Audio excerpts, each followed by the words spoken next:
Bagi semua Bapak Ibu, bagaimana sehat-sehat walafiat ya. Kalau minggu lalu kita melihat satu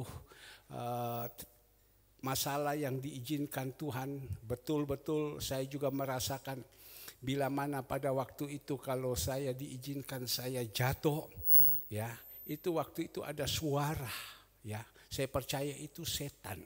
Kalau yang berkata yang benar itu Tuhan, kalau berkata tidak benar itu setan. Waktu itu saya baru naik sebentar, saya sudah merasakan pusing. Ada satu suara, jatuh kau. Ya, dan saya melihat pada waktu itu banyak hamba-hamba Tuhan, waktu mereka jatuh, pemimpin pujian mereka jatuh, tidak selamat, hilang sudah, jatuh, mati. Ya, ada yang stroke, sudah tidak berdaya lagi, dan endingnya game over. Ya. Tapi pada waktu itu saya mendengar jatuh kau, jatuh. Tapi di situ tiba-tiba kasih karunia Tuhan. Andre, gantikan Papa. Papa tidak kuat, ayo gantikan. Untung Andre ada di depan. Karena saya kepingin Eksan ini ada di depan. Yang laki-laki yang kuat itu ada di depan. Saya tidak minta saya jatuh. Tapi kalau saya tidak kuat, saya bilang, San, aku udah kuat, San. Cepat Eksan bisa lari. Tapi kalau Eksan ada duduk di belakang, wah gimana? Tidak bisa. Ya, tapi sudah, tidak apa-apa. Yang mana kepingin yang mau duduk di depan, duduk di depan. Jaga hamba-hamba Tuhan yang sedang khotbah. Karena apa? Saat ini, iblis itu yang dia serang itu di atas. Yang dia serang itu di atas. Kalau di atas sudah jatuh, bawahnya kena. Benar kan? Saya ingat dulu waktu kami sekolah, Pak Dr. Yusuf BS dia mengatakan tsunami itu dia hantam pohon kelapa. Kelapa itu, pohon kelapa kan tinggi, sudah jatuh ya habis semua sudah. Ya, jadi sekarang ini iblis yang dia serang ini adalah pendetanya, gembalanya. Kalau gembalanya sudah jatuh habis sudah, tidak ada lagi. Jadi kalau bisa Lindung saya minta tolong, kamu ada di depan sini dong, ayo dong, ayo. Kalau bilang mau udah mau berarti udah mau jaga Om. Bukan saya bilang Om jatuh, tidak. Gitu loh. Katanya mau jadi anak baik, ayo. Tapi bukan hanya pindah satu kali, selesai sebentar sore kembali lagi. Katanya mau jadi anak baik. Nah Bapak Ibu yang dikasihi Tuhan. Jadi kita harus tahu, dia serang dulu kepalanya di atas. Kalau kepala Bu Retno bilang puji Tuhan, anak saya mau. Kalau anak saya tidak mau, ya opo aku izin katanya ya. Ya, tapi dia akan duduk terus berderetan seperti dengan mamanya. Nah Bapak Ibu yang dikasihi Tuhan, kalau si umpama iblis itu dia serang, jatuh kepalanya, jatuh kepada anak-anaknya. Pasti, ya pasti. Bila mana dulu, kalau waktu ke minggu lalu saya jatuh, saya sakit. Mungkin semua pelayanan ini buyar. Bukan Andre tidak bisa, bukan Bapak Ibu yang lain tidak bisa. Tapi untuk menangani aksi untuk orang-orang susah itu tidak gampang. Ya, tidak gampang. Itu pasti stop. Semua stop sudah. Ibu Retno datang, ibunya datang, ya Pak, Ibu Gembala jalan terus apa tidak? Tidak, sementara dulu jangan ya. Ibu Gembala pasti ngomong begitu. Kenapa? Bapak tidak ada. Ya, tapi kalau bapaknya ada, jalan terus apapun terjadi. Jadi kalau kepalanya apa, anak buahnya apa. Ya, berapa waktu yang lalu saya katakan kepada seseorang, kamu enak ya, tidur-tidur Tuhan kirim uang sama kamu ya. Iya Om, dia bilang. Kepalanya bagaimana, anak buahnya bagaimana. Tidur-tidur kirim uang, dia bilang. Kepalanya bagaimana, omnya bagaimana, anak buahnya bagaimana. Oh iya, bagus. Pertahankan terus ya, hidup yang benar ya. Ya. Dan pada waktu itu saya sakit. Saya sakit, sekarang juga dia sakit. Ya, dia sakit. Loh kamu sakit? Iya sakit, dia bilang. Tekanan darah saya 90, turun di bawah 60, mencret 30 kali. Ya, badan geriang, asam lambungnya naik, stres, pusing kepala, sakit perut dan lain-lain.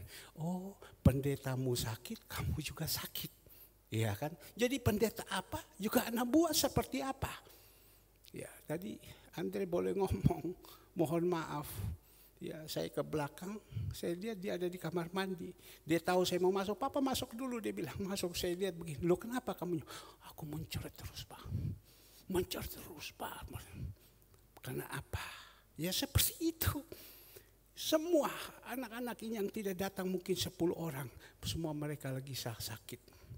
Lagi sakit. Tapi kita yang masih ada, ayo minta sama Tuhan semangat supaya jangan kita sakit. Kalau kita sakit itu kan tidak enak, ya. Minta sama Tuhan, Tuhan jangan kita sakit. Saya juga kadang sudah trauma mau naik mimbar ini sampai saya berpikir, aduh Ibu Gembala tadi sudah langsung tes darah segala, tekanan semua gini-gini. Tidak, saya bilang Tuhan tolong jaga saya, apalagi kalau ada lindung dengan Tuhan Yesus yang jaga. Amin, betul dong, ya. Jadi mari Bapak Ibu yang dikasih Tuhan, ingat kepalanya bagaimana, anak buahnya bagaimana. Tapi kita percaya kalau kepala cinta Yesus, anak buah cinta Yesus. Tapi kalau kepala cinta Yesus, anak buah tidak cinta Yesus, ya tidak bisa ikut kepalanya. Maka itu saya berusaha menjadi contoh, menjadi teladan. Kita akan sampaikan firman Tuhan pada pagi hari ini. Saya ajarkan kemarin waktu saya mau sampaikan baru ayat sedikit baru saya buka, di situ saya udah diserang. Jadi gantikan Andre. Jadi berarti firman Tuhan yang saya mau sampaikan minggu lalu kelihatannya iblis itu tidak mau. Ya. Jadi dia izinkan saya, jadi waktu itu saya serahkan kepada Andre sampaikan yang lain. Tetapi Andre sampaikan yang lain dan waktu Andre sampaikan ada jemaat yang menangkap dan dia lakukan itu. Arti tentang apa? Kerukunan. Oh Andre, kamu sampaikan tentang kerukunan. Iya betul, saya harus ambil tindakan, saya juga harus rukun. Ya dengan keluarga, papa, anak semua, papa mertua, semua harus rukun. Saya harus ambil, dia ambil tindakan rukun. Nah sekarang dia sudah rukun. Ya, dia ambil tindakan. Kenapa? Dia dengar itu firman Tuhan. Nah saat ini saya akan menyampaikan kembali lagi di dalam Mazmur 128. Mazmur 128 ayatnya yang pertama kita boleh baca sampai dengan ayatnya yang ke-6. Jangan sepelekan firman Tuhan ini ya anak-anakku. Saya menyampaikan, saya mengalami. Anak-anakku jangan sepelekan. Jangan berpikir kok tidak ada bahasa Greka, kok tidak ada bahasa Ibrani. Tetapi mari kita tangkapkan firman Tuhan, kita periksa baik-baik dan kita lakukan dalam hidup ini. Berkat atas rumah tangga, Mazmur 128. Berbahagialah setiap orang yang takut akan Tuhan, yang hidup menurut jalan yang ditunjukkannya. Apabila engkau memakan hasil jeripaya tanganmu, berbahagialah engkau dan baiklah keadaanmu. Istrimu akan menjadi seperti pohon anggur yang subur di dalam rumahmu. Anak-anakmu seperti tunas pohon zaitun sekelilingi mejamu. Sesungguhnya demikian akan diberkati apa? Orang laki-laki yang takut akan Tuhan. Kiranya Tuhan memberkati engkau dari Sion supaya engkau melihat kebahagiaan Yerusalem seumur hidupmu dan melihat anak-anak dari anak-anakmu damai sejahtera atas Israel. Terima kasih, berbahagialah kita yang sudah membaca, mendengar firman Tuhan, yang paling penting melakukan dalam kehidupan kita semuanya.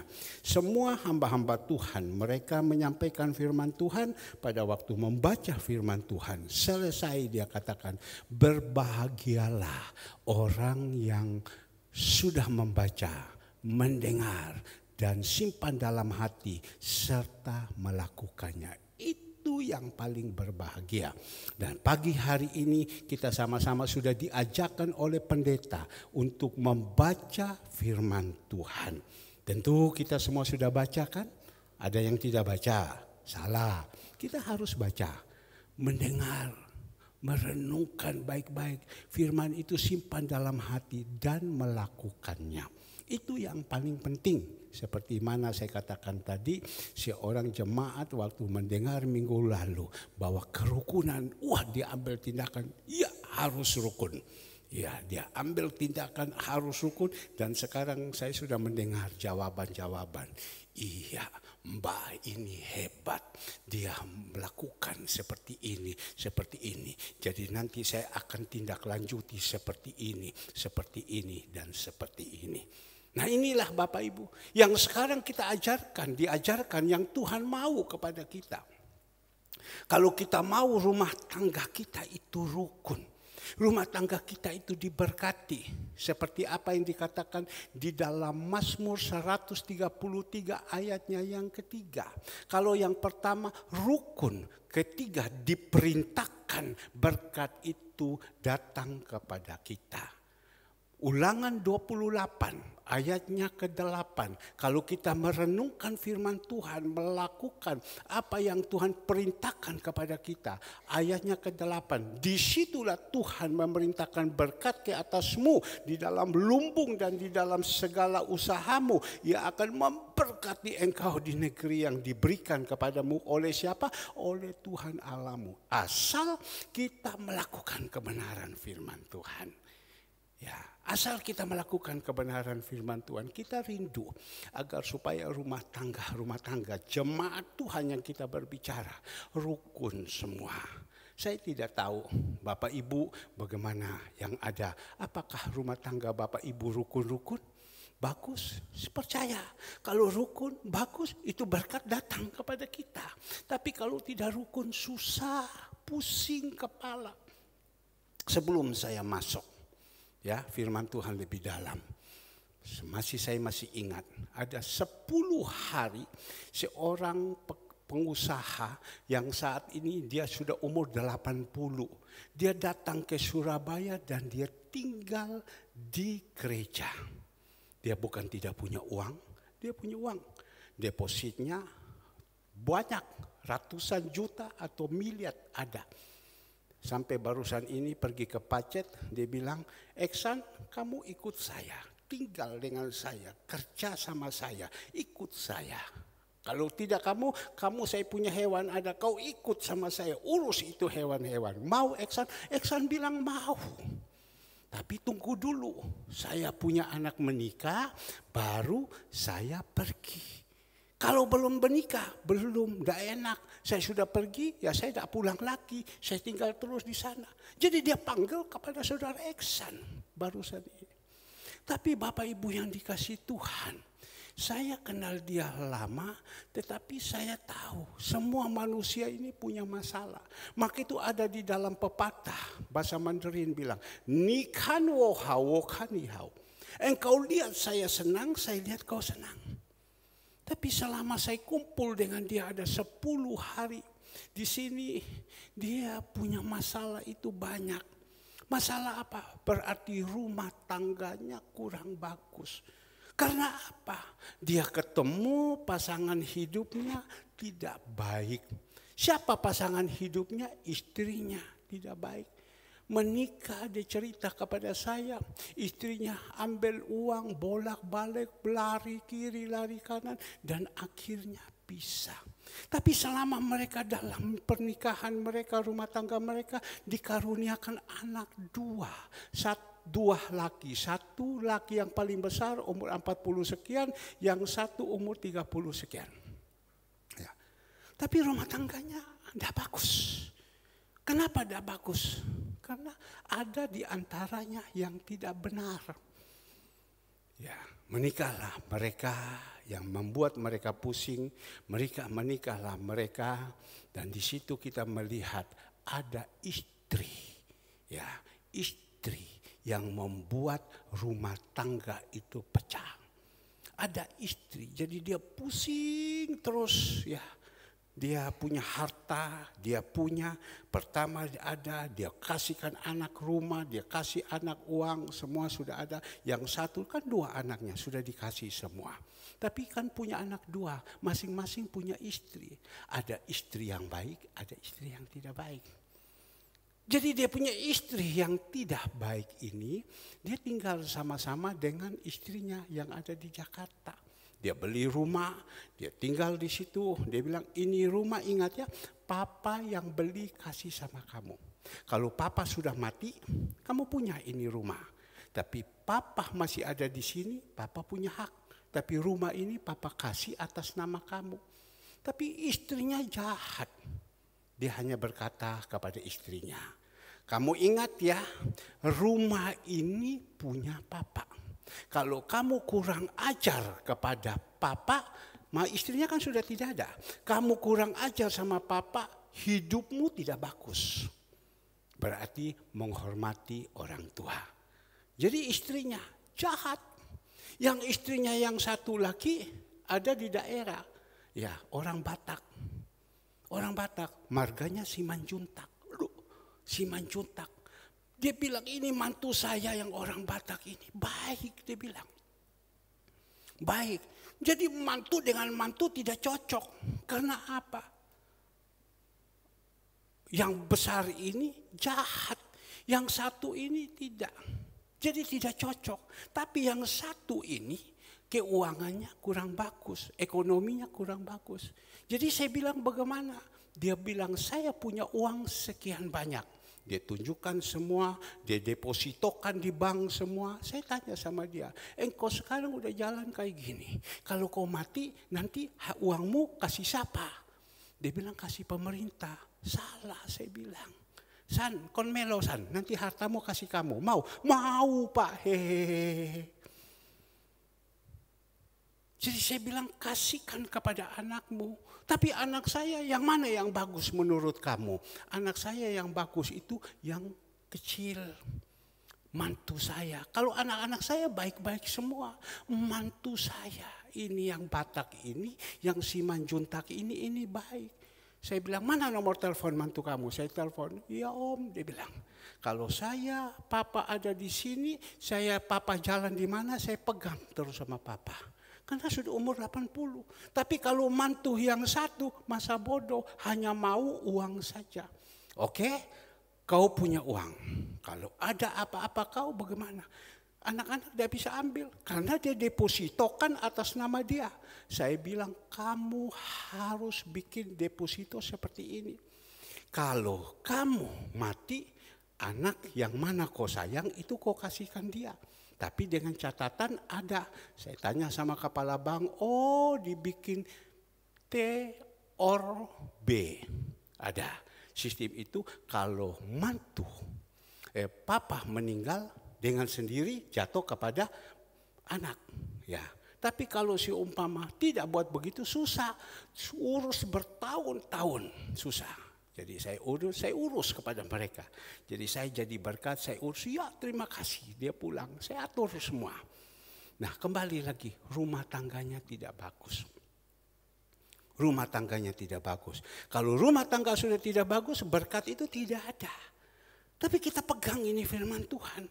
Berkat ini ada di satu rumah tangga, ya atas rumah tangga ini. Kalau apa, laki-lakinya takut akan Tuhan. Nah ini tugas dari gembala, menyampaikan firman Tuhan agar supaya jemaat-jemaat Tuhan itu takut akan Tuhan.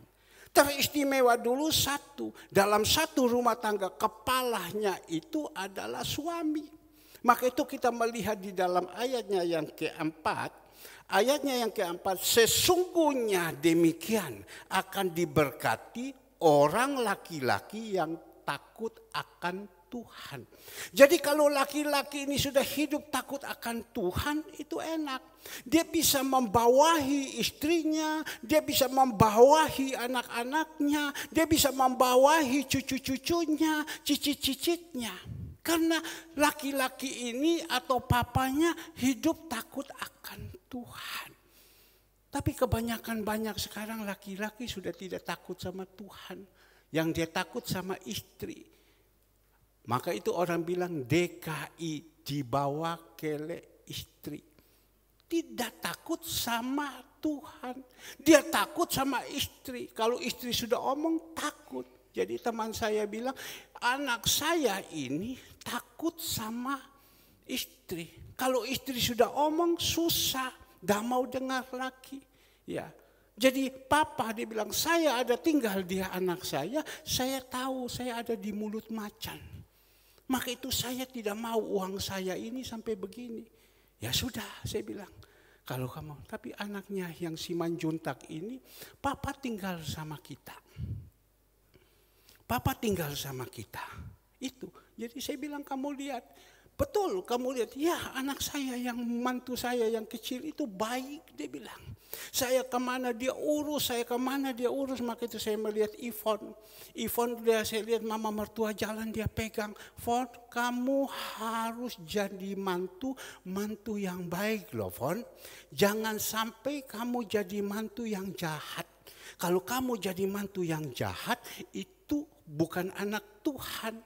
Kamu harus jadi mantu yang baik, urus sama mama mertua. Iya om, saya urus mama mertua, saya urus mama saya juga. Bagus saya bilang, karena zaman sekarang ini zaman edan. Ya, benar-benar edan. Orang anak-anak sudah tidak peduli lagi dengan anak sama orang tua. Tidak peduli. Jadi kemarin teman saya pulang, saya bilang kamu pulang, anak kamu jemput kamu enggak? Tidak, dia bilang. Kenapa kamu tidak suruh jemput? Sudah, saya jangan ganggu dia. Biarkan saja. Semasih saya bisa datang, saya dengan Grab. Saya masih pegang uang kok. Dengan Grab saja, dia bilang. Saya pulang sampai di rumah, gimana anak sudah siapkan makanan sama kamu apa tidak? Tidak, dia bilang. Ya sudah, saya telepon saja GoFood suruh datang. Tidak diurus, ya sudah saya bilang. Ya, jadi berkat itu tidak ada di rumah tangga. Jadi saya sebagai pendeta yang ada Tuhan percayakan, saya ajarkan kepada jemaat-jemaat Tuhan supaya jemaat-jemaat Tuhan ini khusus ya mantu-mantu, khusus yang mau jadi mantu, mari kita jalankan kebenaran firman. Dan juga anak-anak kita laki-laki harus takut akan Tuhan. Bukan takut sama istri, takut sama Tuhan. Istri itu kita sayang. Bapak ibu yang dikasihi Tuhan. Karena kita tahu kalau kita takut sama Tuhan, apa arti itu takut sama Tuhan? Ya, Amsal 8 ayat 13. Amsal 8 ayatnya yang ke-13. Coba kita lihat. Takut akan Tuhan. Apa kata Amsal Salomo? Ialah membenci kejahatan. Aku benci kepada kesombongan, kecongkakan, dan tingkah laku yang jahat, dan mulut penuh tipu muslihat. Takut akan Tuhan, bukan dia Tuhan, oh takut, itu hantu datang. Ingat pada waktu murid-murid naik perahu, mereka seberangi, pada waktu gelombang besar, di situ lihat Tuhan datang, jalan di atas air. Mereka lihat hantu, takut kan? Ya jangan, ya takut akan Tuhan itu ada artinya. Kalau kita sudah takut sama Tuhan, pasti dengan sendiri kita itu benci, kita tidak suka itu orang jahat. Saya tanya kepada teman saya, anak kamu anak Tuhan, oh ke gereja dia bilang, tapi masalah jahatnya ampun. Ya, masalah jahatnya ampun. Kenapa dia jahat? Itu pertama dulu dari bebek bibit bobot. Ya. Turunannya, keluarganya, nenek moyangnya memang jahat. Bangsa Israel waktu itu ada di Mesir kan jahat. Justru jahat mereka susah. Mereka teriak sama Tuhan. Tuhan tolong. Tuhan tidak punya rencana celaka kepada anak-anaknya. Tuhan bilang kepada Musa, Musa kamu lihat orang-orang ini. Mereka berbuat jahat. Nanti panggil itu siapa namanya suruh masuk sudah. Ya. Jahat suruh ya habis itu di situ kita melihat pada waktu dia jahat dia teriak Tuhan bilang Musa keluarkan mereka artinya keluarkan mereka supaya mereka yang jahat itu hidup penuh dengan keduniawian ini mereka berubah bawa sama mereka aku sudah siapkan tempat susu dan madu bawa kepada mereka keluar aku sudah siapkan. Sudah siapkan. Tapi kita melihat bangsa ini karena memang aslinya jahat, ikut suruh keluar dan tidak mau dengar apa yang diomongi Musa. Marah terus, bersungut-sungut. Ending orang yang bersungut-sungut kita melihat akhirnya apa? Mereka mati di padang gurun karena bersungut-sungut. Ya, mati mereka di padang gurun. Nah, pada awal mereka mati di padang gurun, yang bisa siapa? Yosua, Kaleb. Yang mau berubah, yang mau banting setir dari kegelapan pergi ke terang. Kita melihat hidup Yosua dan Kaleb kan bagus. Melanjutkan Musa, apa yang dijanjikan Allah kepada Musa, Yosua dapat. Karena apa? Dia mau banting setir, dia mau berubah dari kegelapan pergi di terang.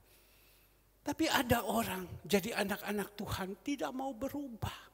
Jangan bilang anak Tuhan, pendeta pun juga tidak mau berubah.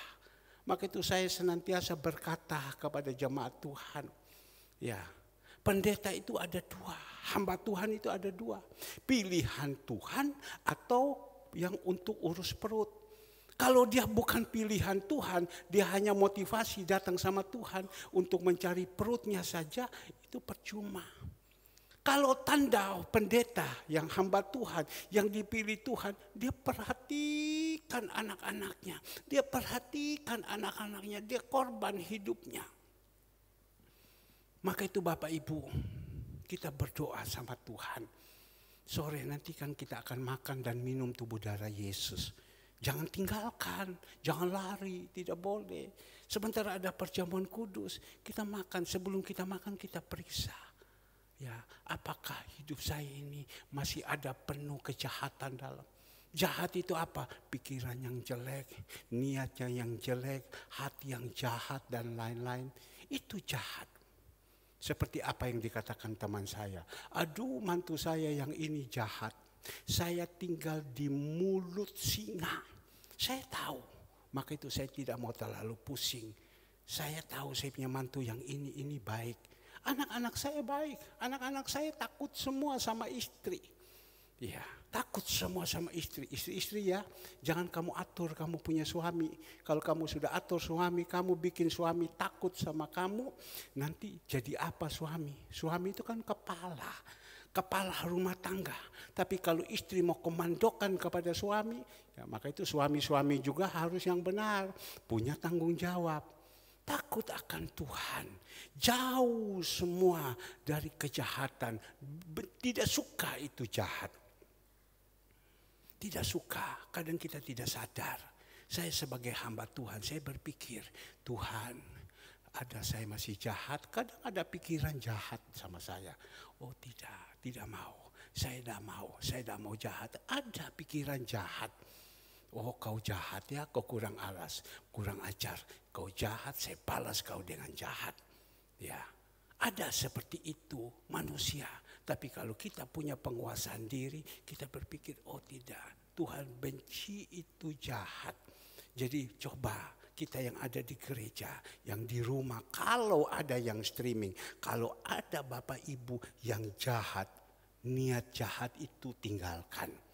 Sebab kalau kita tinggalkan, masih tetap pertahankan niat jahat itu, kita tidak disertai Tuhan. Kenapa? Tuhan benci kepada kita. Tapi kalau kita tinggalkan niat jahat ini, kita jadi orang yang baik, kan bagus. Ya, baik.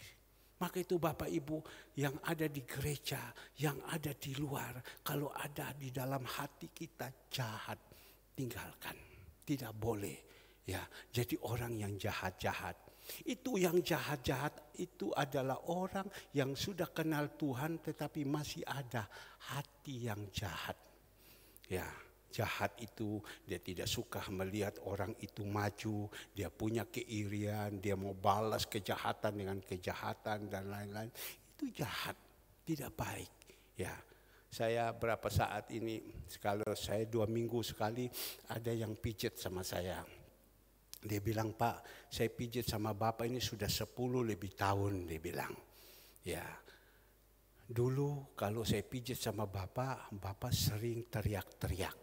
Ya, maksudnya teriak itu bukan teriak karena sakit.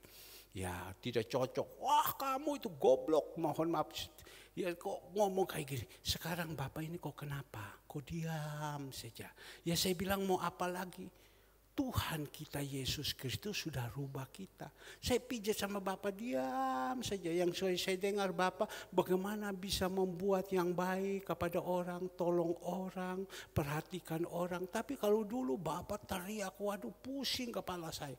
Ya saya bilang itulah Tuhan kita Yesus Kristus. Kalau kita sudah percaya Dia sudah ada dalam hidup kita dan kita mau terima dengan baik sama Tuhan Yesus, simpan Yesus, jahat itu hilang. Ya, yang kita pikir bagaimana ya.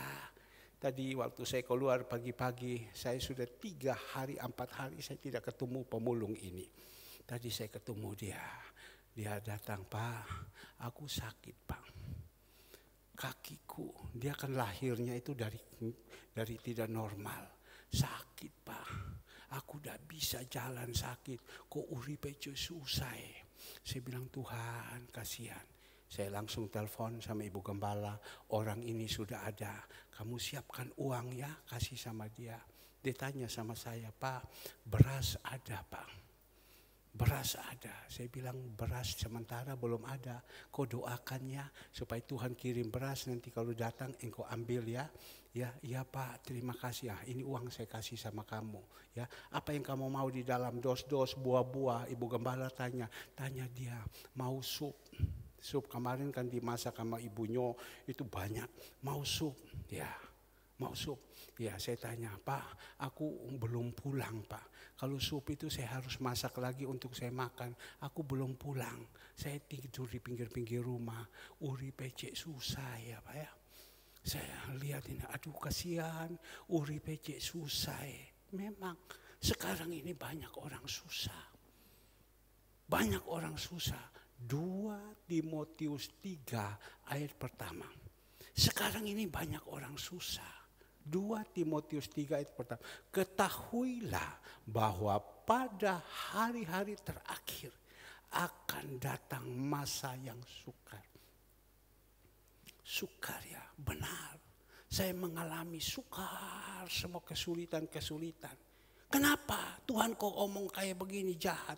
Supaya kita yang sukar ini kita datang cari Tuhan. Bukan kita datang, kita sukar, kita lari ke dunia lain. Tidak. Ya, jadi datang kepada Tuhan cari. Kemarin listrik kita harus bayar jutaan. Uang tidak punya Bapak Ibu. Uang tidak punya. Saya harus mau berharap sama siapa? Mohon maaf. Ya. Semua dalam keadaan susah. Jemaat tidak bisa. Saya hanya bilang sama Tuhan. Tuhan, kalau memang ini pekerjaan Tuhan, ini adalah milikmu Tuhan, dan engkau kehendaki, kau bayar. Saya tidak bisa berbuat apa-apa. Susah. Tapi kalau tidak, ya sudah jangan bayar. Tuhan, kalau memang kau izinkan kita harus melayani ini pekerjaan, memberikan orang makan, kau bayar ini listrik. Harus. Jadi saya tinggal diam aja. Tapi jangan ikut seperti saya. Saya tinggal diam aja, tapi ya tetap saya berdoa. Sebab kita tidak boleh terlambat, kita harus bayar. Ya, tapi saya berpikir mau pakai kekuatan, sempat saya pakai kekuatan. Waktu sampai kekuatan saya berbicara dengan seseorang, dia katakan, Pak, minta maaf Pak, aku udah punya uang Pak. Ya, anak saya tadi minta uang. Dia bilang, Ma, aku udah punya uang, ya kamu berdoa ya, Mama juga tidak punya uang. Berarti kan suka. Ya sudah, tapi saya tenang saja. Saya duduk di itu siap-siap firman. Saya dapat WA, semua listrik sudah dibayar, semua sudah lunas. Berikan dulu kemuliaan untuk Tuhan kita, semua sudah dibayar. Jadi saya bilang, Tuhan berarti engkau hidup, semua sudah dibayar. Saya mau minta tolong siapa? Mau minta tolong Bu Retno, ya tidak bisa. Saya mau minta tolong Lindung, ya tidak bisa. Tapi saya harus minta kepada siapa? Sama Tuhan. Enak kan? Tidak stres kan? Tidak bingung kan? Ya, betul. Tidak stres kan? Tidak bingung kan? Saya minta sama Tuhan, jam 7 malam saya dapat WA. Semuanya sudah diselesaikan. Coba kita bayangkan. Tuhan kita ini hidup. Bukan bayar listrik ratusan ribu, tidak juta. Coba kalau gereja-gereja lain yang jemaahnya banyak, semua perpuluhannya banyak, persembahannya banyak, oke. Ya, tetapi kalau kita seperti begini, dari mana? Tapi tidak boleh kecil. Disitulah Tuhan izinkan supaya kita ini berharap sama Tuhan. Sebentar selesai ibadah, ibunya sama Bu Retno saya harus tanggung jawab 1 juta saya kasih sama mereka. Ya, berdoa. Kalau tidak ada, ya sudah. Tapi saya bilang Tuhan, kalau kau izinkan Tuhan, engkau siapkan. Kau siapkan semua. Kalau tidak, kau izinkan Bu Retno dah marah-marah, dah datang banting-banting meja. Ya Bu Retno bilang, puji Tuhan Pak Herman, biar bulan depan atau tahun depan. Ya, Bapak Ibu yang dikasihi Tuhan, inilah ya. Kita hidup takut akan Tuhan. Kita coba berusaha ya, jauh itu kejahatan. Untuk apa sih? Jadi orang ke orang jahat. Jadilah orang yang baik. Ya, Agus sudah pulang, berangkat, ambil uang. Tadi pagi lagi WA lagi sama saya. Pak, saya mau minta uang sekian. Loh, kalau kita punya rohani tidak bagus, soalnya orang ini kerja tanpa ambil uang. Karena apa? Dia di sini makan sudah disiapkan, sabun sudah disiapkan, seluruh A sampai Z sudah disiapkan. Untuk apa lagi dia uang? Jadi kalau dia pulang dia ambil itu uang. Ya. Tadi pagi WA, saya langsung angkat telepon. Gus, kamu sudah mau berangkat? Iya berangkat. Ya saya minta uang Pak, sekian juta. Oke, kamu berangkat ya. Sampai di sana, kapan sampai? Ya besok, ya nanti saya atur. Ya saya kirimkan uang sama kamu. Iya Pak, makasih Pak. Tolong Pak ya. Beban. Tapi beban ini saya harus kemana? Ibu Gembala sudah ngomong, Agus sudah WA dia juga. Waktu berangkat bawa uang banyak. Ya, tapi saya harus datang sama Tuhan. Saya berharap sama Tuhan. Karena dia adalah segala-galanya. Sumbernya dari dia. Maka itu Tuhan bilang, Yeremia 17 ayat 13. Jangan kita tinggalkan sumbernya. Ya, kalau kita sudah tinggalkan sumbernya, mana bisa lagi ada datang. Seperti kemarin harus bayar listrik. Sumbernya itu ada datang. Yang tidak pernah kita pikir, dengar, ada dalam hati. Tuhan berikan. Kalau apa? Kita mengasihi Tuhan. Jadi Bapak Ibu yang dikasih Tuhan. Kembali lagi tadi di dalam Yakobus 1 ayat 21. Ya, Yakobus 1 ayat ke-21 dikatakan di sini. Ya. Sebab itu buanglah segala sesuatu yang kotor, kejahatan yang begitu banyak itu. Dan terimalah dengan lemah lembut firman yang tertanam di dalam hatimu. Yang berkuasa menyelamatkan jiwamu. Yakobus bilang apa? Sebab itu buanglah segala sesuatu yang jahat. Saya senantiasa pakai bahasa Mandarin. Tidak tahu Bapak Ibu mengerti apa tidak. Tetapi saya tetap sampaikan. Coren puyau fairen. Jadi orang jangan jadi orang jahat. Jadilah orang baik. Ada mama mertua yang jahat. Ada papa mertua yang jahat. Ya. Ada mantu yang jahat, ada anak yang jahat. Sudah, kalau kita mau hidup yang baik, jangan ada niat yang di dalam yang jahat. Wurungkan semua itu. Minta sama Tuhan, kalau tidak mampu, minta Roh Kudus mampukan saya. Supaya jangan ada kejahatan dalam hidup ini. Karena itu adalah benci. Ya, kebencian dari Tuhan. Maka itu Yakobus bilang, sebab itu buanglah segala sesuatu yang kotor. Kalau jahat itu kan kotor. Ya, hati-hati sekarang. Kita melihat tadi pagi Sabrina, kemarin malam begitu juga. Dia habis latihan-latihan pulang. Tadi pagi dia sudah WA AI.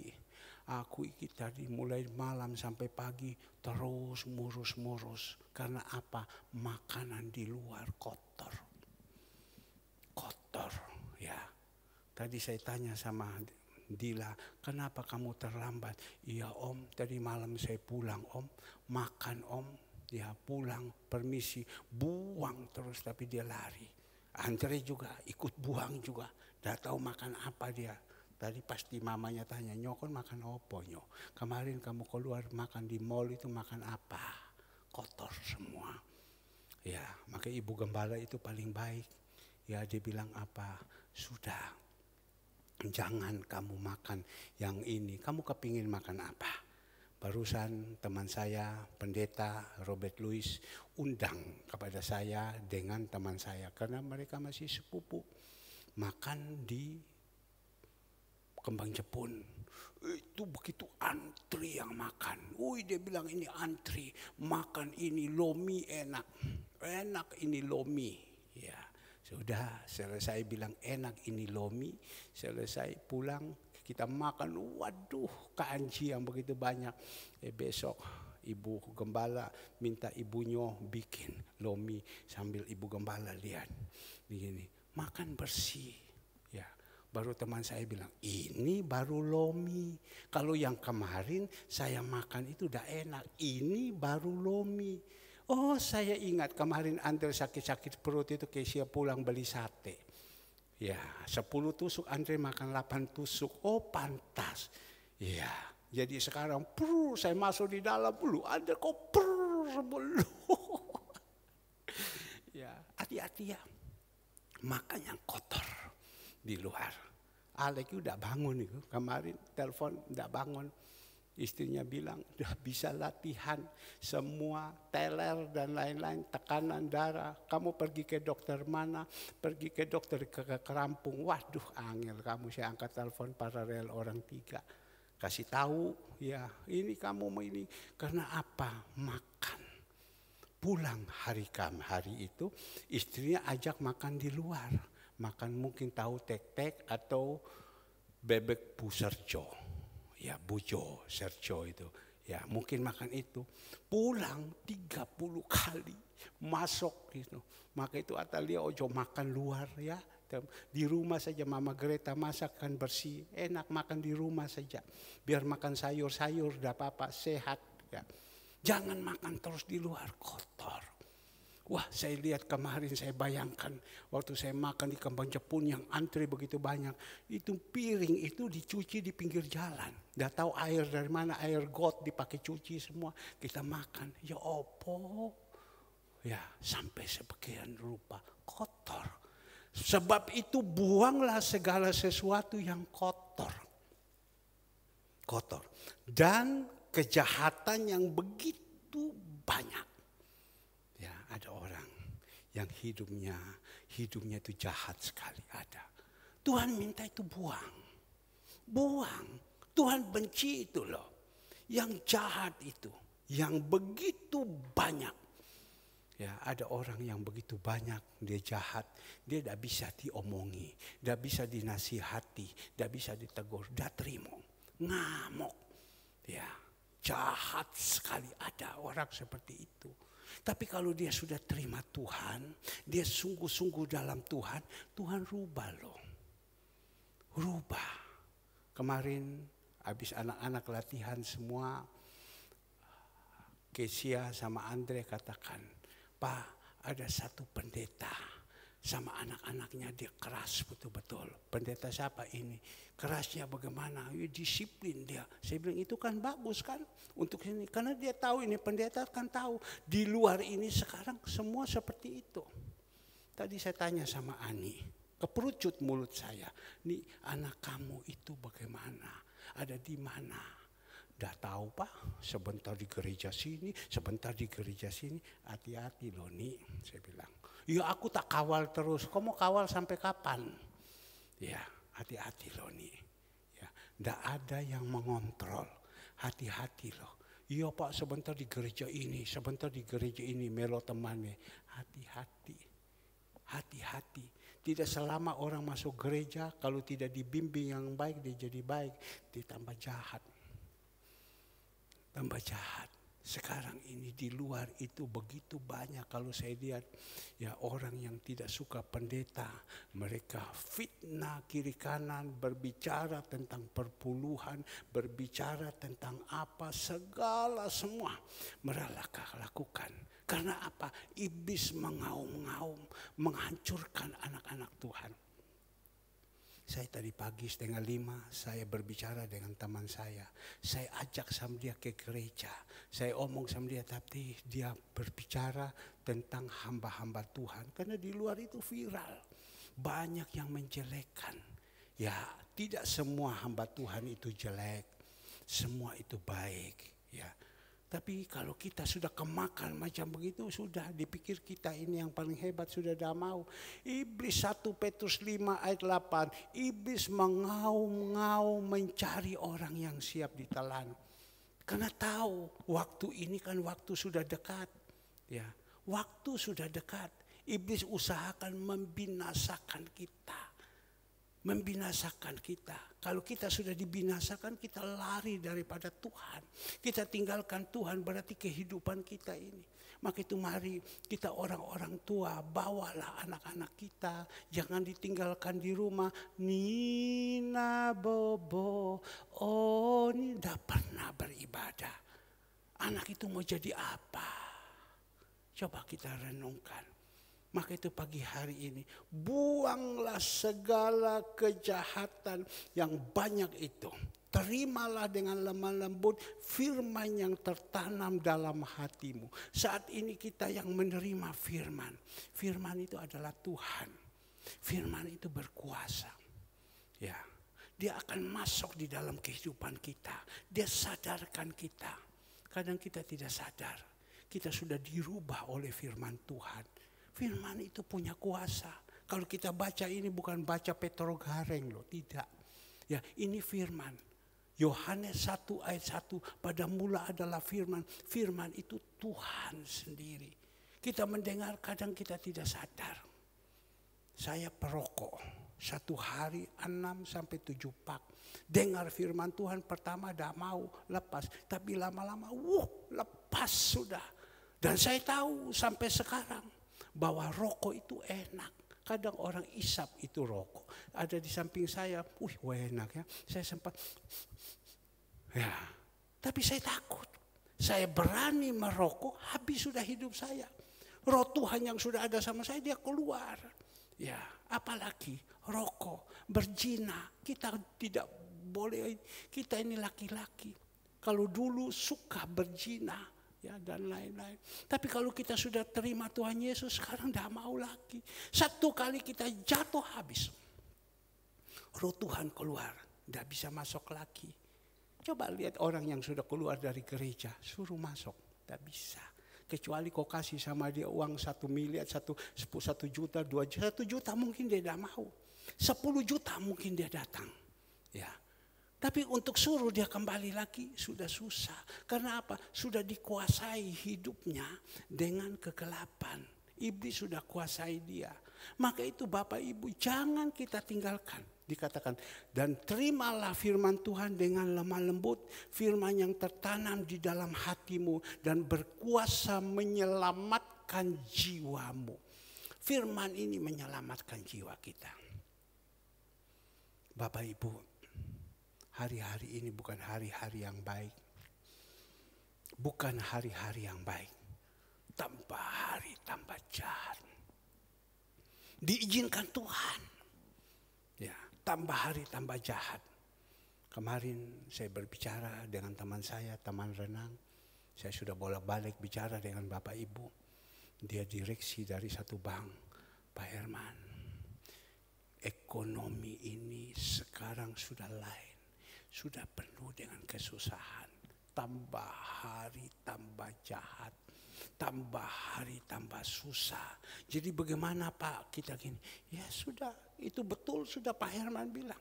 Kita harus mendekatkan diri sama Tuhan. Dia jemaat Tuhan, dia dari muda dia sudah ikut Tuhan. Kita harus dekat sama Tuhan. Minta pertolongan Tuhan. Mau kemana lagi? Seperti kemarin bayar listrik. Kalau saya tidak datang sama Tuhan kan stres saya. Ya kan? Bingung. Ya apa wis bayar durung, bayar opo, ndak ana duit. Pagi-pagi lagi Agus bilang, "Pak, saya minta sekian juta lagi, Pak." Ya. Pusing. Betul dah. Tapi kan saya tenang-tenang. Kamu sudah berangkat, oh sebentar berangkat, kapan sampai? Mungkin 2 hari lagi saya sampai. Ya sudah ya, nanti sampai sana Om kirim sama kamu uang ya. Oh ya Pak, tolong Pak ya. Coba kalau kita tidak ada Tuhan, yang ada kita itu kan ngamuk, stres. Coba pagi-pagi, ya pagi-pagi. Yang saya ingat lalu waktu dia mau berangkat, butuh uang banyak. Pagi-pagi Ibu Gembala kirim kepada saya. Tulisnya begini, "Cician mohon maaf, pagi-pagi saya minta uang jumlah sekian." Ibu Gembala kasih sama saya. Loh saya bilang hari ini orang ini mau berangkat, butuh uang banyak, ini datang lagi. Saya coba berusaha, saya tenang. Yang ada di situ saya kirimkan dulu, saya omong ini ya, saya kirimkan kamu uang ini dulu, nanti kita atur lagi ya. Kita omong baik-baik, iya Pak, iya Pak. Coba kalau kita tidak ada Tuhan, kita stres, ngamuk, pukul meja. Ya, maka itu butuh itu Tuhan. Lanjut kita lihat tadi tentang kejahatan. Ya, jadi Tuhan minta tinggalkan itu kejahatan. Nanti firman yang bisa membersihkan kita. Kembali lagi. Amsal 8 ayat 13 bagian yang kedua. Kesombongan. Tuhan benci itu kesombongan. Tadi kejahatan. Aku benci kepada kesombongan. Ya, orang sombong itu ada orang kaya. Dia sombong. Ada. Juga ada orang miskin, dia sombong. Ya, sombong itu diomongi, dinasihati, tidak mau. Itu juga sombong. Sombong juga ada orang yang mengkritik. Ya, mengkritik. Saya senantiasa periksa diri.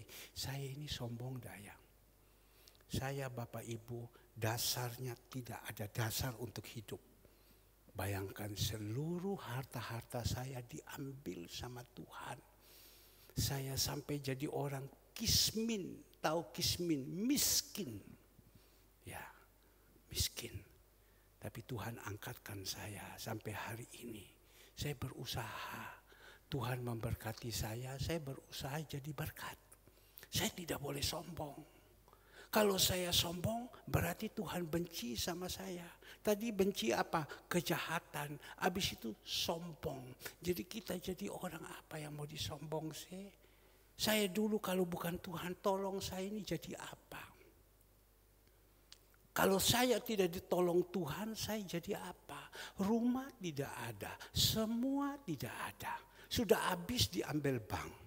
Ya. Sepeda engkol saja tidak punya. Sudah tidak ada lagi. Itu kan berarti kismin, miskin. Ya, tapi Tuhan bisa buat macam begini, saya tahu. Ini bukan uang-uang apa. Ini uang dari Tuhan yang kirimkan sama saya. Bukan uang perpuluhan, bukan uang ini, tidak. Tapi Tuhan buat dengan ini sama saya. Kalau sekarang ada macam ini Tuhan sudah kasih, saya mulai angkat kepala, saya mau jadi apa? Orang yang angkat kepala itu adalah orang yang sombong. Tadi pagi saya injili teman saya pengusaha buah. Ya, saya bilang sama dia, mohon maaf ya, saya kalau orang-orang kaya datang ke gereja, saya takut. Saya takut. Bukan takut sama mereka. Ya, lihat kesombongan mereka. Oh iya Pak, itu ada satu gereja itu. Suka kumpul orang-orang hamba-hamba orang-orang kaya. Nah orang-orang kaya yang kasih masuk sama dia di penjara sekarang. Iya saya bilang. Sebab orang kaya itu alangkah sukarnya orang beruang masuk kerajaan surga. Jadi biar sudah saya bimbing ini orang-orang yang susah-susah. Mereka susah kita omong mereka dengar. Tapi ada juga orang susah kita omong tidak mau dengar. Ada. Banyak tapi di sini tidak ada. Ya, tapi kalau dia susah, kita omong, dia masih mau dengar. Tapi coba kalau dia senang, kita omong, tidak bisa, kita harus dengar dia. Ya, itu yang saya tidak mau. Saya bilang saya seorang hamba Tuhan. Tuhan sudah pilihkan sama saya. Tuhan kasih sama saya hikmat untuk menyampaikan kepada nasihati kepada jemaat-jemaat. Ada jemaat itu kalau diomongi sudah tidak mau dengar lagi. Ya susah. Ya tapi kalau hamba-hamba Tuhan yang membutuhkan mereka, butuh uangnya dan lain-lain. Kita mau butuh apa? Tidak ada yang kita butuhkan. Yang kita butuhkan mereka ini jadi anak-anak yang baik. Itu saja yang kita butuhkan. Tapi susah untuk mengarahkan kepada orang itu jadi baik, itu susah. Tetapi kalau dalam Tuhan bisa. Tuhan benci itu kesombongan. Ya kita jadi anak-anak Tuhan ya. Kalau kita mau sombong kita ingat kehidupan kita yang lama. Bagaimana kehidupan kita yang lama? Ada enggak? Saudara Alfred katakan, ya apa kita punya GL Pro ini, genjot langsung Pro, bisa punya mobil enggak? Ya tapi orang punya iman, oke, karena mereka mau nurut, mereka mau dengar-dengaran. Alek dulu waktu beli rumah saya bilang ambil. Kau punya uang berapa? 10 juta, ambil. Ya kalau secara manusia kan tidak mungkin, ambil. Ya nanti kita bagaimana? Kau punya mobil, ada berapa? Beli mobil, ada berapa uang? 7,5 juta, bisa ambil. Saya yang tanggung. Ya. Di situ. Jadi kita pada waktu itu dasarnya tidak ada. Tidak ada dasarnya. Tapi kalau kita sudah ada sampai saat ini, ya sudah. Saya ingat dulu, mohon maaf. Ini bukan cungkil, tidak. Ibu kekasih kita, Ibu Greta. Dia kepingin mau beli mesin potong. Tapi waktu mau beli mesin potong, uang tidak ada. Tapi niat untuk bekerja itu ada. Tapi karena saya lihat niat dia bekerja itu ada, mari kita pergi lihat itu mesin pom. Sudah pergi ketemu orang, dia bilang di sini. Saya datang kepada orang, saya dengan Alfred. Pergi sana dia buka 100 sekian juta. Oke, 100 sekian juta. Saya tawar dari 175 juta, tawar kalau saya tidak salah sisa 125 juta. Karena dia anak Tuhan, saya bawa dia ke gereja. Orang itu, saya berbicara A, dia terima A. Bicara B, dia terima B. Saya tanya Ibu Greta, kau punya uang berapa? Oh, 2,5 juta Pak. Bayangkan mesin 120 sekian juta, 125 juta. Dulu pertama minta 175 juta. Turun sisa 125 juta. 125 juta hanya ada 2,5 juta. Tapi karena saya lihat mereka ini mau bekerja, oke, saya ngomong kepada orangnya. Bongkar sekarang ini mesin, kirim. Saya bayar sama kamu, cicil ya. Loh, dia lihat sama saya tanggung. Dia sudah datang ke gereja ini, dia sudah lihat sama saya tanggung. Oke, baik. Jalan. Sampai sekarang itu mesin dorang beli dan bisa pakai. Kotok tak, tok tak, tok tak. Masih pun pembayaran agak sedikit goyang sedikit, tapi selesai. Jadi kita punya hidup ini Bapak Ibu, semua ini dari Tuhan. Ya. Maka itu jangan kita melihat kita kecil hati. Waduh Pak, enak ya orang kaya ini ya. Enak orang kaya ini ya. Mereka hidup itu senang ya, punya uang. Jangan. Saya lupa itu pepatah Mandarin. Direksi bank itu dia ngomong begini sama saya dengan bahasa Mandarin. Besok saya akan tanya lagi. Saya tidak tahu itu bahasa. Apa arti bahasa Mandarin ini? Dia bilang orang kelihatan seperti raja duduk di atas. Tetapi tong kosong nyaring bunyinya. Oh itu artinya apa? Kamu lihat ini kan punya pabrik, punya ini. Utangnya banyak. Kamu sudah lihat teman kamu yang tadi sudah lari, utangnya banyak. Dia punya pabrik, utangnya 250 miliar. Kayak orang gila. Dia kelihatan seperti raja, dia duduk di atas. Padahal di situ utangnya banyak. Jadi mari ya kita jadi anak-anak Tuhan. Yang sudah mengikuti Tuhan. Tuhan itu benci itu kesombongan. Tuhan itu benci itu kesombongan. Apalagi yang Tuhan benci? Kecongkakan. Ya, congkak itu juga sama. Ya, beda-beda tipis. Bahkan juga dikatakan tingkah laku yang jahat. Tadi benci kejahatan. Sekarang tingkah tingkah laku yang jahat. Siapa? Kita lihat di dalam Alkitab, ya, yang jahat. Istrinya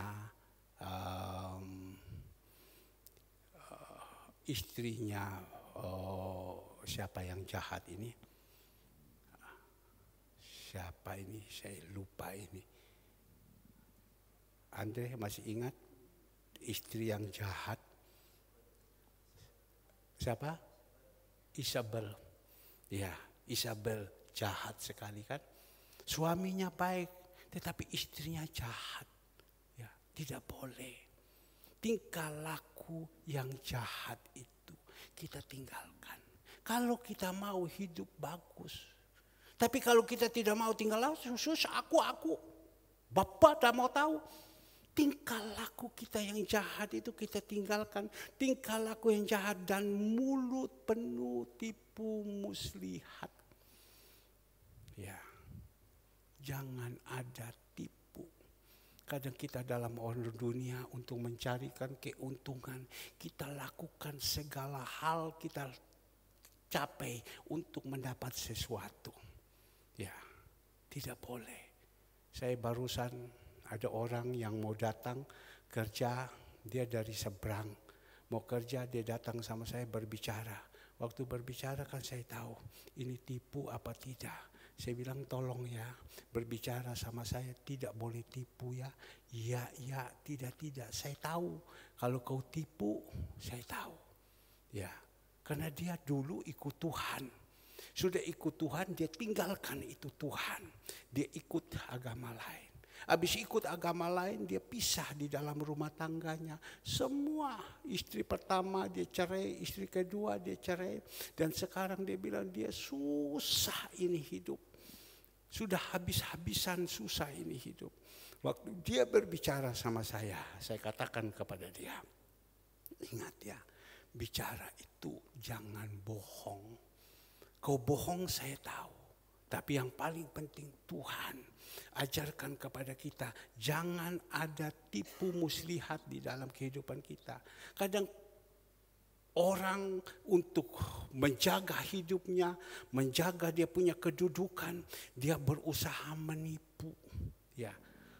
Yang tidak ada dia bilang ada. Berusaha untuk menipu. Tapi kita tahu, oh ini tipu. Ini tipu. Saya bilang jangan. Matius 5 ayat 37. Tuhan Yesus bilang apa? Ya dikatakan ya, tidak dikatakan tidak. Berusaha. Dah gampang loh. Orang mau berusaha bicara jujur itu dah gampang. Yang ada itu kan sukanya mau menipu. Itu orang keduniawian. Tapi kalau kita sudah takut sama Tuhan, kita sudah tidak mau. Kita harus berbicara ya. Kita harus jujur. Kalau kita jujur ini itu hidup itu senang. Raja Daud bilang kalau kita mau masa depan kita itu ada, kita harus jujur. Mazmur 37 ayat 37, jujur. Itu paling penting. Memang mau jujur itu kan susah. Kalau bisa untuk supaya membela diri kita bohong, tipu. Tapi kalau ada orang yang dekat sama Tuhan tahu tipu, ya. Si orang pemimpin dia itu tahu, oh ini orang ini tipu, ngomongnya ini tipu, dia hanya diam saja. Dia hanya, oh orang ini karakternya macam begini, sukanya tipu. Kelihatan kok, dia tipu dan tidak itu, roh itu sudah beritahukan kepada kita. Maka itu pagi hari ini, ya kebenaran firman Tuhan masih ada lanjutan. Ya, masih ada lanjutan. Kalau kita bisa melakukan ini semua, bagaimana kehidupan kita? Masih ada lanjutan. Ini semua.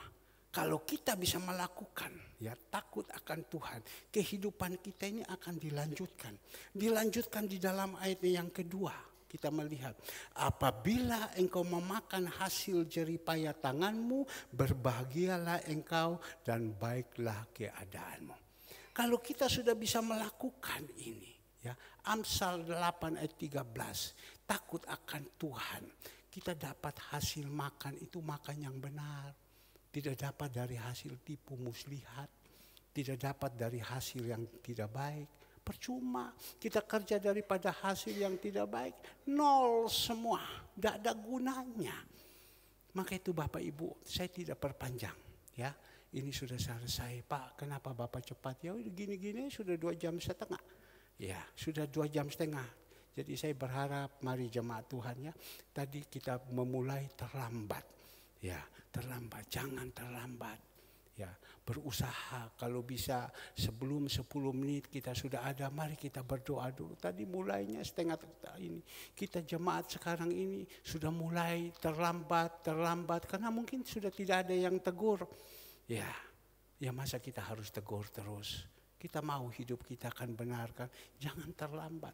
Saya sebelumnya itu di sini saya sudah duduk dulu. Padahal tadi saya masih ada kesempatan banyak, kurang lebih setengah jam saya injili teman saya yang pengusaha buah. Dan akhirnya dia bilang iya ya. Saya masih ingin. Dan sebenarnya pagi-pagi tadi lagi saya harus berbicara dengan dokter. Tapi saya sudah tidak ada waktu lagi. Saya cepat-cepat mandi. Saya datang ke gereja. Ya, datang ke gereja saya duduk berdoa.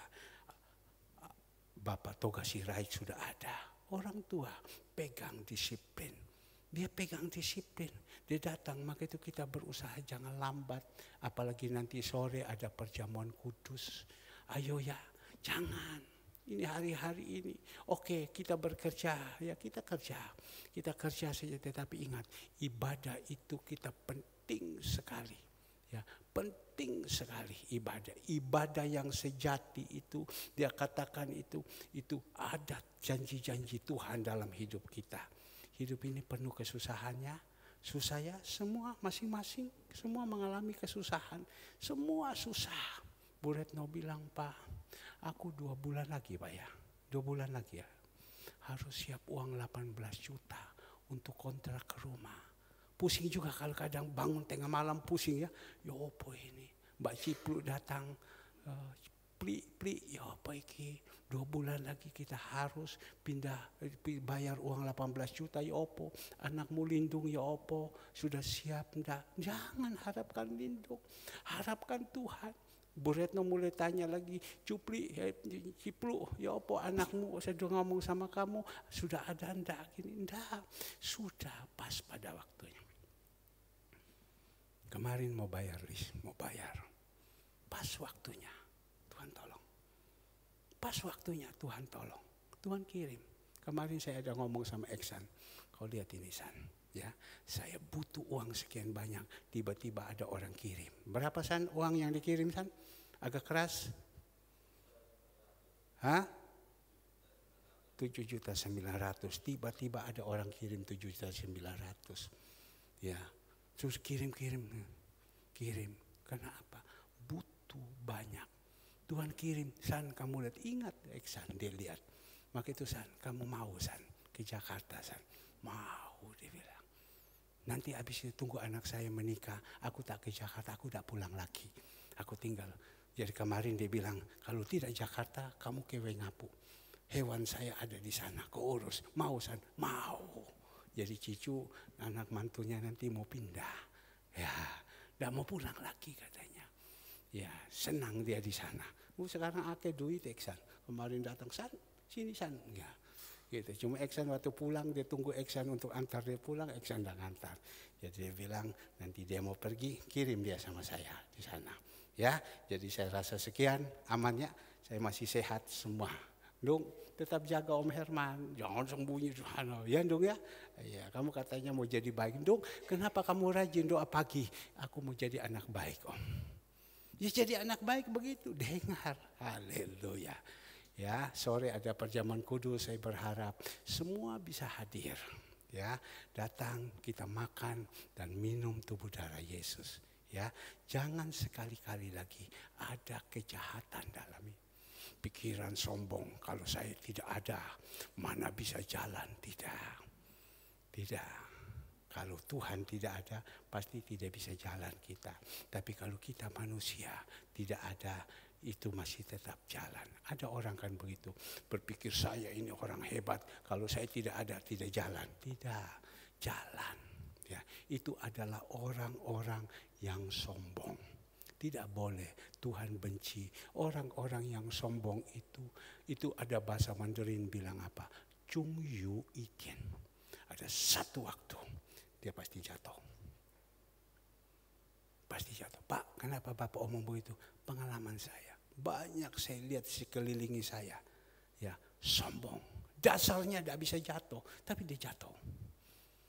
Dasarnya dia tidak bisa jatuh, tapi dia jatuh karena dia sombong. Sampai kismin, miskin ya. Sampai kismin, miskin. Dia jatuh. Karena apa? Sombong. Ada orang yang sombong. Dipikir, wah tidak bisa. Wah gini-gini segala semua. Sekarang dia di penjara. Di penjara. Di penjara. Tidak bisa buat apa-apa. Kemarin saya telepon bagian pengacaranya.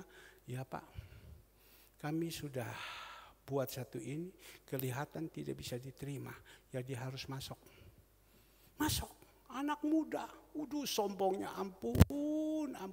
Sombong lagi bukan sombong sama siapa. Sombong sama hamba Tuhan. Dan saya pernah ngomong satu saat. Kalau engkau sombong seperti ini, engkau akan lihat. Meskipun backingmu yang begitu kuat. Memang backing dia kuat. Tapi saya tidak jatuh. Backingnya tidak bisa buat apa-apa.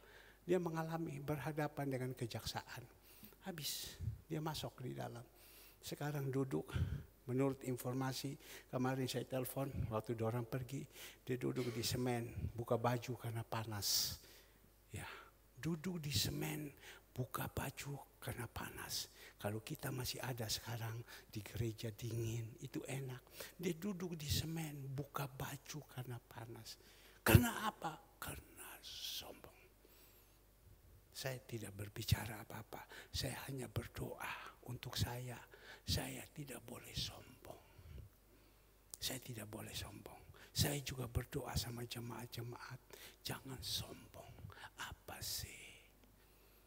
Ya, apalagi kalau kalian sudah kasih uang untuk gereja, untuk pekerjaan ini, kalian mulai angkat kepala, wah gini-gini. Siapa sih kita ini? Kita ini tidak ada apa-apa. Kalau bukan Tuhan, kita juga jadi apa? Tidak ada apa-apa. Karena Tuhan. Ya, mari ya, oke. Mari, saya rasa sekian. Ya, Tuhan Yesus merdeka.